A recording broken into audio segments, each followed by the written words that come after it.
Et salut tout le monde, c'est le Geoffrey. Aujourd'hui, je vous retrouve un petit peu à l'arrache parce que je suis en vacances, hein, donc je tourne quand je peux, là où je peux, pour faire une petite vidéo dans laquelle j'aimerais parler un petit peu des JO rapidement, enfin de la boxe JO bien sûr, et dans laquelle j'aimerais également remercier les gens. Je suis actuellement à 100 abonnés sur YouTube, c'est beaucoup. Je trouve, pour une chaîne de boxe.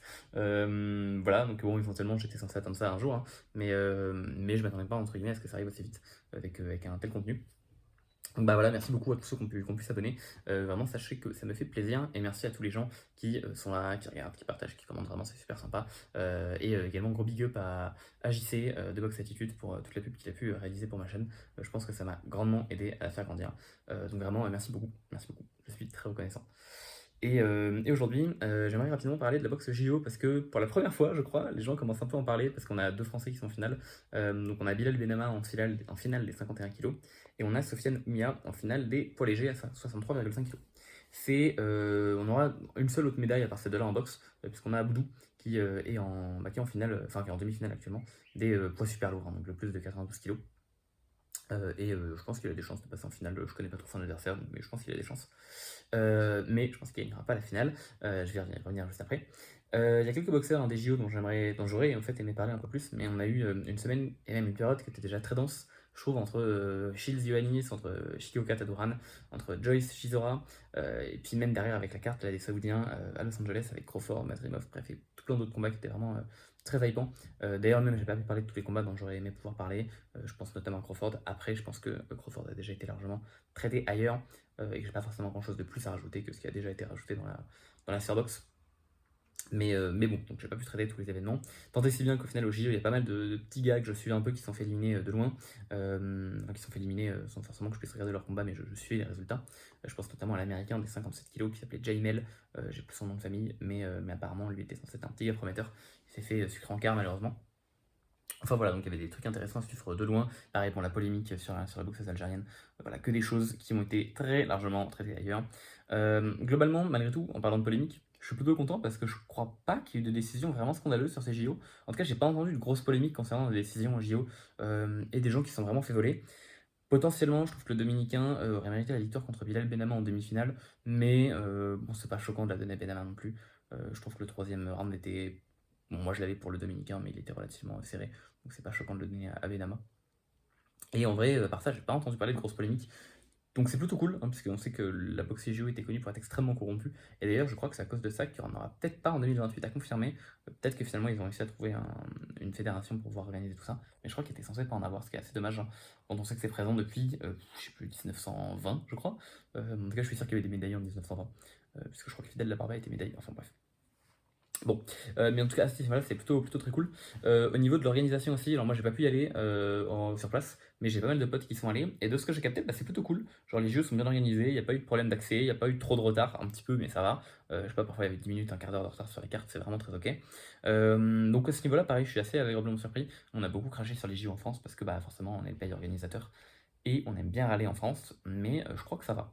Là où je vais râler, par contre, c'est que je me suis vraiment rendu compte que la boxe, c'était le vilain petit canard des sports en France. Parce que moi, je pensais, si vous voulez, j'ai regardé la boxe depuis désormais quelques années maintenant, mais c'est un peu le seul sport que je regarde vraiment. Les autres sports, pour le coup, bah, je ne connais pas trop. Et bah, j'avais l'impression que juste la France n'était pas un pays de sportifs en soi. Ce que j'entendais beaucoup, et que voilà, juste on s'intéressait pas plus au sport que ça.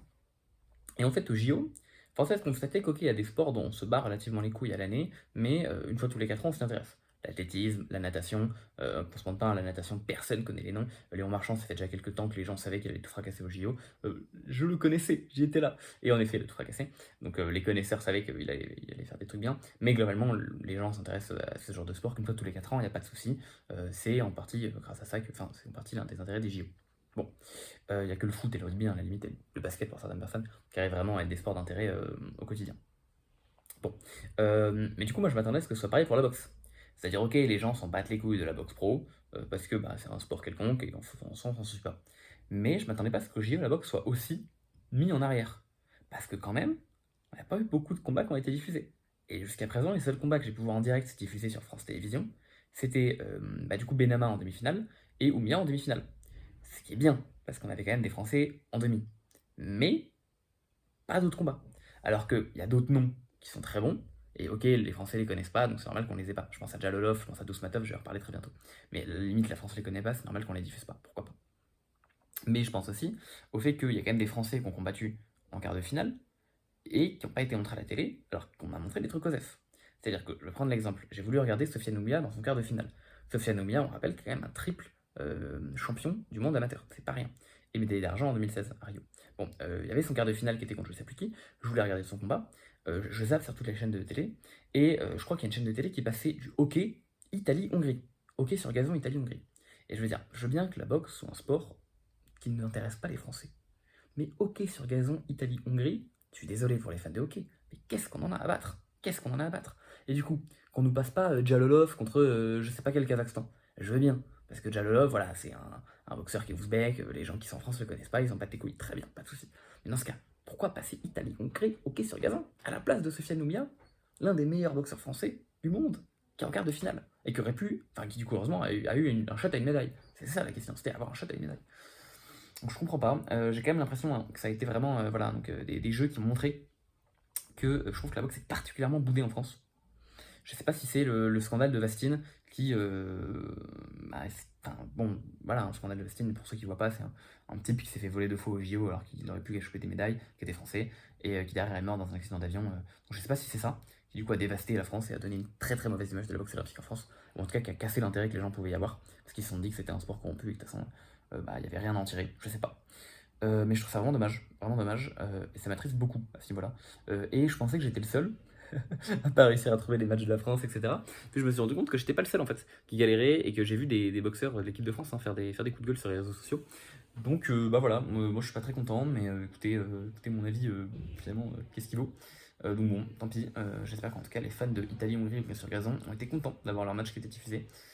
Ils étaient probablement 3, mais j'espère qu'ils sont contents. Et sinon, pour parler de nouvelles un petit peu plus réjouissantes, désolé s'il y a un peu de bruit dans le couloir, qu'est-ce que j'ai pu penser des différents combats qu'on a vus. Donc on aura 3 médailles hein, pour cette JO là. Je trouve que les Français au global font un bon taf. Bilal Benama, underdog de fou. J'en ai pas forcément parlé, j'aurais peut-être dû faire des petites vidéos pour expliquer un peu tout ça. Mais les 51 kilos de cette année, c'était une dinguerie. Et pour être honnête, je pense que Bilal Benama va perdre la finale. Pas que je sois particulièrement anti-chauvin, mais l'adversaire qu'il a en face de lui, c'est Hassan Boy Dusmatov, c'est un ouzbek. Et ce mec rigole pas du tout. Pour moi, c'était le favori des 51 kilos. Je n'ai pas regardé les profils. On avait, alors je me souviens plus de tous les noms, hein, mais on avait un tournoi qui était vraiment stack, avec notamment l'américain qui était très bon, le cubain qui était très bon, et le dominicain qui était pas mal. Et faut être honnête, Bilal a vraiment eu zéro chance. C'est-à-dire qu'il a affronté coup sur coup l'américain, le cubain et le dominicain, et que là il va se taper du smatter en finale. Donc honnêtement, si Bilal Benaba gagne l'or, je pense qu'il aurait le perdre de tous les JO, parce que vraiment le mec s'est tapé tous les bourbiers de sa catégorie, et jusqu'à présent il en a terrassé 3. Je pense qu'il aurait pas pu perdre contre le dominicain, mais clairement lui donner la victoire c'est pas un truc honteux non plus, donc je vais pas m'en plaindre. En plus il est français. Mais honnêtement, voilà, c'est pas le pire rôle qu'on a vu de l'histoire, clairement pas. Et du coup, donc, bah, Hassan Bolismatov, donc c'est un ouzbek hein, qui va affronter en finale. Comme j'ai dit, pour moi c'était le favori des 51, alors que malgré tout c'était la catégorie la plus stack, la plus pleine quoi, de talent et de gros niveau. C'est un mec qui a gagné l'or en 2016, donc en mi-mouche. Là il est passé en mouche du coup. Et en pro, il combat en poids paille. Il a actuellement 6 victoires pour 6 combats. Et il est classé dans le top 10 des poids paille, à la fois dans le top 10 Voxrec, à la fois dans le top 10 de Ring Magazine. Il fait partie d'un de ces boxeurs qui ont malheureusement des carrières professionnelles qui stagnent un peu et qui patauge un petit peu parce que bah, du coup ils oscillent entre les amateurs et les pros. On va voir que c'est pas le seul à faire ça et que ça me fait un peu chier. Mais en tout cas, bon, l'avantage, enfin l'inconvénient c'est que du coup il a un peu sacrifié sa carrière pro en revenant les JO maintenant. Maintenant il arrive en finale, il va au moins choper une médaille d'argent. Et pour être honnête, je pense qu'il va choper l'or. Ce type a vraiment un niveau qui est, je pense, supérieur à celui de Bilal. Même si Bilal fait 1m75 et qu'il a des bras, j'ai jamais vu de bras aussi gros. Pour un mec pour bouche, bien sûr. Donc voilà, j'aurais peut-être dû parler de Dismatov plus tôt, parce que pour le coup, j'ai pas de problème à dire quand je me trompe dans mes chronos, j'ai pas non plus de problème à dire quand je me trompe pas, et dès le début du tournoi, je pensais que Dismatov gagnerait le tournoi, pour le moment, il est en finale, donc voilà, à surveiller. Et l'autre très gros boxeur qui est encore en liste qui est à surveiller, c'est malheureusement un autre boxeur qui est dans son tournoi, il y a un français, c'est Bakodir Jalolov, qui est donc en poids super lourd, plus de 92 kg. On a de la chance cette fois-ci à Boudou l'affronterait en finale s'il passe en demi, s'il passe sa demi, pardon. D'ailleurs, en fait, j'ai dit ça, mais peut-être que c'était aujourd'hui, et peut-être que que j'ai pas trop regardé les résultats. Bon, on va dire que les résultats sont pas encore passés là où je tourne cette vidéo, mais il y a un moment où en fait les résultats sont déjà terminés et Abuto est déjà éliminé ou est déjà en finale. Je sais pas, je vais regarder juste après. Mais en tout cas, du coup, on va dire qu'il est toujours en demi. Du coup, donc Jalolov est dans l'autre demi, donc on a de la chance. Jalolov, pour ceux qui ne le connaissent pas, Bakhodir Jalolov, qu'on appelle parfois la bête de l'Ouzbek, c'est un type qui a gagné l'or à Tokyo en 2021, du coup, également en super lourd, et qui actuellement a fait une carrière professionnelle où il a remporté 14 combats, donc 14 KO. Évidemment 14 victoires, bref en gros il a le record parfait que vous pouvez imaginer quoi. 14 KO, 14 combats, 14 victoires, 14 KO, bref. Donc bah c'est pour moi le meilleur prospect en fait poids lourd actuellement, hein. On parle beaucoup de Moses Sitauma, on parle beaucoup de Richard Torres Jr. Pour moi, Bakhodier Jalolov est meilleur que ces deux-là, y compris meilleur que Torres Jr. qu'il a affronté beaucoup en amateur et qu'il a globalement battu à chaque fois. C'est pour ça qu'il a que de l'argent tout le temps, Torres Jr. Et notamment une fois par KO terrible. Jalolov, hein, c'est un gaucher ouzbek qui est en vrai qui boxe bien. Alors il n'est pas hyper technique, c'est pas un styliste, il a un punch énorme et il a quand même une belle boxe. C'est-à-dire que c'est pas qu'un mec qui punch. La preuve en est, il a quand même des très bonnes victoires en amateur, beaucoup de KO, mais aussi beaucoup de victoires au point, parce que c'est un type qui sait boxer. Et pour moi, c'était l'autre gros nom du tournoi. C'était d'ailleurs, je pense, potentiellement le meilleur boxeur pound for pound de tout le tournoi, hommes et femmes compris, sans connaître tout le monde par cœur. Le seul cas qui aurait pu rivaliser pour moi, c'était Julio César Lacruz, mais comme je l'ai dit, c'est éliminé dès le début. J'en ai parlé dans une vidéo un petit peu plus ancienne. Donc voilà, Jalolov, très gros monstre à surveiller. Et pour moi, je pense qu'il n'y a aucun monde où Aboudou arrive à remporter le combat contre Jalolov en finale s'ils s'affrontent. Et si par hasard, Jalolov, je dis ça, il a perdu sa demi, mais vraiment j'y crois pas, je pourrais parier à la maison sur ce gars. Et si par hasard, Aboudou bat Jalolov en finale, sachez que je pense que c'est le Français qui aura le plus mérité sa médaille d'or, mais de tous les Français. Et vraiment, je pense qu'on n'en parlera pas, parce que les gens ne se rendent pas compte à quel point Jalolov c'est une boîte épaisse. Mais vraiment, je vous le dis, si Aboudou gagne la médaille d'or, il aura fait un meilleur tournoi juste avec sa victoire contre Jalolov que Bilal si Bilal gagne l'or en ayant remporté des victoires contre l'américain, le cubain dominicain et du Smatov l'ouzbek. Enfin bon voilà. Donc voilà, c'était les deux gros noms qui sont encore en liste et qui sont pour moi surveillés. Et enfin, ce dont je voulais parler, après premier j'ai terminé, c'est du coup, malgré tout, qu'est-ce qu'on en pense de ces JO en termes de bilan sur les boxeurs qui y sont. Parce qu'on sait que les JO historiquement, c'est connu pour propulser des amateurs en carrière pro. Et je trouve que c'est dommage que les JO aient été ouverts aux pros.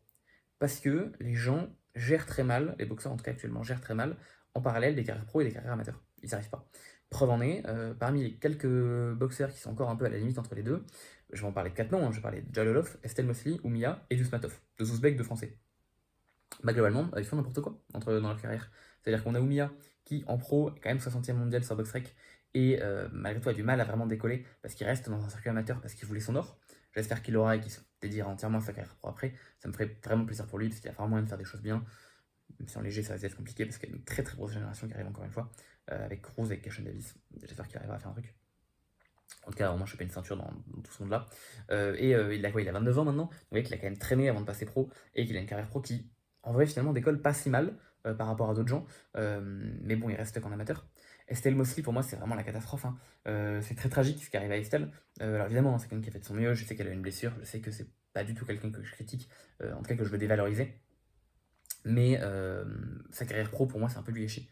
Dans le sens où elle avait atteint le statut numéro 1 en poids léger. C'est-à-dire qu'elle aurait pu être challengers obligatoire à toutes les ceintures de Katie Taylor, qui est quand même la meilleure boxeuse pound for pound actuelle.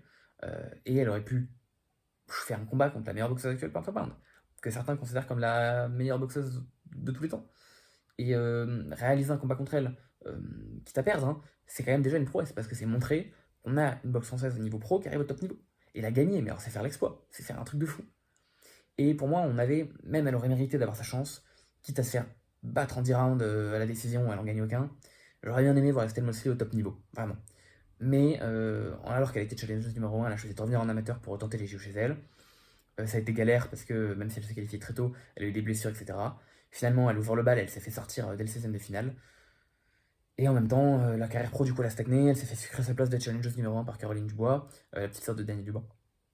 La grande sœur, je sais pas, en tout cas la sœur de Daniel Dubois. Bref, c'est compliqué pour Estelle, et pour moi c'est clairement une sorte de double carrière gâchée. Parce qu'heureusement, vous de revenir en amateur, même si ça enlève rien en ce qu'elle a fait notamment en 2016 à Rio, bah, elle a une carrière qui n'a pas vraiment repris. Et en même temps, bah, en pro c'est toujours aussi compliqué, parce que du coup elle est en train de perdre un peu tout ce qu'elle a réussi à construire. Donc je suis pas fan de ce double standard.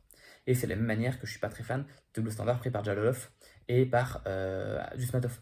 Dusmatov, les gars, il a gagné l'or en 2016. Et de mémoire, il a arrêté sa carrière amateur en 2018. On est désormais en 2024, qu'il a repris du coup sa carrière amateur, je crois en 2022. Je dis peut-être des bêtises, mais je crois qu'entre 2018 et 2022, j'ai pas trouvé de combat de lui sur BoxRec. Et ça veut dire que le gars, ça fait 8 ans qu'il a gagné une médaille d'or, et il a que 6 combats pro. Alors ok, il a 6 victoires. Ok, il est classé dans le top 10 des voix pailles. Mais mon gars, les voix pailles, c'est une catégorie où il n'y a pas énormément de combattants. C'est d'ailleurs pour ça qu'il y a beaucoup de combattants qui sont toujours au top niveau avec pas mal de défaites. Genre Pedro Taduran. Parce que c'est des trucs où pas forcément t'es obligé de taper les meilleurs si tu veux un chèque. Donc les vétérans rapidement ont beaucoup de défaites. Et c'est pour ça qu'avoir des très longs win streaks en Popeye, c'est assez impressionnant. Bon, bref. Et du coup, le gars, on est en l'or en 2016, il aurait pu choper des ceintures, mais dès 2019, dès 2020. Et là, on est 5 ans après, et le mec rame. Les gars, 2019, il y a Andy Ruiz qui battait AJ, c'est là si longtemps. Et je trouve que c'est vraiment une carrière qui patauge aussi, et c'est dommage. Il va peut-être gagner, enfin je pense qu'il va gagner sa deuxième médaille d'or, à minima il gagnera une médaille d'argent, j'espère qu'après il repasse son pro et qu'il va mettre le turbo. Parce que du coup, les Ouzbeks sur la carrière pro, ça stagne toujours. Hein. On a Madrimov qui avait une ceinture qui du coup l'a perdu, mais depuis ça stagne, non, vraiment ça stagne les Ouzbeks. Alors que c'est quand même en train d'arriver sur la boxe mondiale. Et le dernier truc où je trouve ça trop dommage, c'était Jalolov. Jalolov, 14 combats, 14 victoires, 14 KO. Pourquoi personne parle de toi? Personne parle de toi parce que ta carrière professionnelle, c'est un déchet. C'est vraiment le bordel. Et je trouve ça trop dommage. Parce que ce gars-là, là, il devrait être actuellement dans le top 10 des poids lourds sur. Enfin, sur. Comment ça s'appelle? Sur The Ring Magazine. Il devrait être en train de. On devrait le comparer à des noms comme Bacolé. C'est lui qui aurait dû. Bon, j'aime beaucoup Bacolé, mais c'est lui qui aurait dû taper Anderson ce week-end. Et c'est pas le cas. Et personne parle de Jalolov actuellement. Et même pire, si vous voulez. Vous regarderez à peu près dans l'histoire. Globalement, quand les gens remportent les JO, ils ont souvent des chances mondiales 3-4 ans après. En moyenne. Dans le temps, c'était à peu près le temps qu'il fallait pour qu'on construise le prospect suffisamment pour lui donner une chance mondiale. 3-4 ans. Bon. Jalolov a remporté son or en 2021. Ça veut dire que si on suit ce schéma-là, il devrait pouvoir choper sa ceinture entre 2024 et 2025. Il n'a aucune chance de choper sa ceinture à ce moment-là. Et je trouve ça trop dommage. Alors ouais, la division actuellement est fermée. Limite, c'est pas plus mal qu'ils prennent son temps en amateur. Mais quand même, c'est quand même dommage qu'actuellement les prospects, on parle de Moses Tauma, on parle de Richard Torres Jr., les gars enchaînent les combats, enchaînent les victoires en faisant toutes les petites cartes qu'ils peuvent. Et notamment, ils se calent un peu bien pour Tauma qui a fait des réas de saison en se mettant sur des cartes de Turquie. Richard Torres, je crois pas qu'il en ait fait, mais il s'est calé sur beaucoup de grosses cartes aux États-Unis. En attendant, Jalolov, il va choper sa deuxième médaille d'or. Alors super, super, tu vas devenir un très très bon boxeur amateur et on se souviendra de toi comme l'un des meilleurs amateurs de l'histoire, génial. Mais cette carrière pro c'est quand même du gâchis quoi. Donc j'espère qu'après ça, encore une fois, il va se concentrer sur sa carrière pro et que de la même manière que Soufiane Oumia, de la même manière que Dusmatov, j'espère qu'il va se concentrer sur sa carrière pro et qu'il va aller rush le titre. J'espère. Parce que ce mec est très bon, qu'il a une force de frappe de fou, qu'il peut faire des trucs géniaux, et qu'honnêtement, il y a beaucoup de gens que je vois arriver dans le top des poids lourds et je pense que Jalolov peut les battre. Écoutez, j'espère. À ce niveau-là, je trouve ça un peu du gâchis, et je pense que c'est un truc qui n'arriverait pas si on avait la possibilité d'avoir enfin, si les boxeurs pro ne pouvaient toujours pas revenir en amateur, comme ça a été le cas pendant très longtemps, en tout cas faire les JO. Enfin bon, bref voilà, donc une vidéo de quasiment 20 minutes sur laquelle j'aurai un peu débrief tout ce que j'ai pu penser. Évidemment, force à Oumia, force à Milal et force à Oudou. Vraiment, je souhaite que vous rameniez l'or. J'y crois pour Oumia, moins pour Benama et pour Oudou parce qu'ils sont vraiment des gens forts dans leur division. Mais ce serait vraiment exceptionnel s'ils le faisaient et je suis de tout cœur avec eux. Hein, ce sont mes favoris. Même si je pense qu'ils ne gagneront pas. Je suis dans leur coin. En vrai, j'espère que ces JO ont malgré tout été cool pour la barre des gens. J'ai l'impression qu'il y a eu une petite hype qui est née après les combats de Oumia et de Benama. J'espère que cette hype continuera dans les finales et qu'on aura le retour des JO en 2028. Ben voilà, c'était tout ce que je voulais dire. Merci encore pour les 100 abonnés, vraiment ça me fait très plaisir. D'ailleurs j'en ai profité pour, je le dis à la fin, mais j'en ai profité pour renommer la chaîne du coup Louis Geoffrey au lieu de Geoffrey Louis, parce que je sais qu'il y a pas mal de gens qui portaient tout ça à confusion. Mon prénom c'est bien Louis, voilà, vous pouvez m'appeler comme ça. Et puis voilà, sur ce je vous souhaite une excellente journée et je vous dis à la prochaine. Normalement il y a d'autres vidéos qui arriveront dans la semaine, je les ai tournées avant de partir en vacances. Allez, ciao, bye!